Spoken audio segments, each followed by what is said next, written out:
চাপ মেরে ফাটা, টেনে ফাটা। আসসালামু আলাইকুম বন্ধুরা, পাট বোনার সময় তাই চলে আসলাম মাঠে পাট বোনার জন্য। দেখো এখন ট্রাক্টর এসছে আমাদের ভুঁইগুলো চাষ দেওয়ার জন্য। এর আগে জমিটাতে ধনি ছিল, তোমরা তো সবাই দেখেছো ধনি কেমন হয়েছে। ধনি কাটার পর ধনির পরের ফসল হবে পাট, তাই পাট বোনার জন্য আমি ট্রাক নিয়ে চলে এসেছি জমিতে, জমি চাষ দেওয়ার জন্য। দেখো জমিগুলো চাষ দেওয়া হচ্ছে। চাষ দেওয়ার পর তোমার মাটিটা দুদিন শুকানোর পর আমি এখানে পাট বুনবো।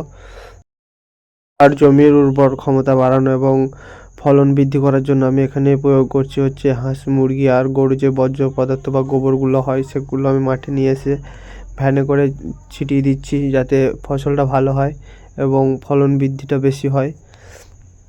পুরো ভুঁইটা আমার রেডি হয়ে গেছে চষে, ঠিক আছে, চাষ টাস দিয়ে রেডি হয়ে গেছে। এখন আমি ভুঁই বীজ ছিটাবো, পাটের বীজগুলো।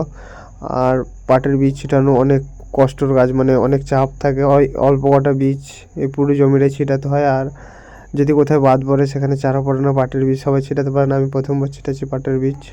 আর পুরো ভুঁইটা পানি ধরিয়ে পাট বোনা কমপ্লিট হয়ে গেল। আর পাটের বীজ ফুটতে সময় লাগে মূলত 3 থেকে 4 দিন। আর 3-4 দিন পর এসে দেখবো জমিতে পাটের বীজগুলো কেমনভাবে ফুটেছে, চারাগুলো কেমন বেরোচ্ছে, তোমাদেরকে দেখাবো 4-5 দিন পর। খুব রোদ গরম ছিল, সেই জন্য মাঠে থেকে একটা তরমুজ তুলে খেতে লাগলাম সবাই মিলে, ছেলেপিলে মিলে। আর চ্যানেলটাকে তোমরা সবাই ফলো সাবস্ক্রাইব করে দিও, লাইক কমেন্ট করে দিও। শুরু করেছি আমি প্রথম, তোমাদের সাপোর্ট পাচ্ছি না, সবাই একটু করে সাপোর্ট করো আমায়।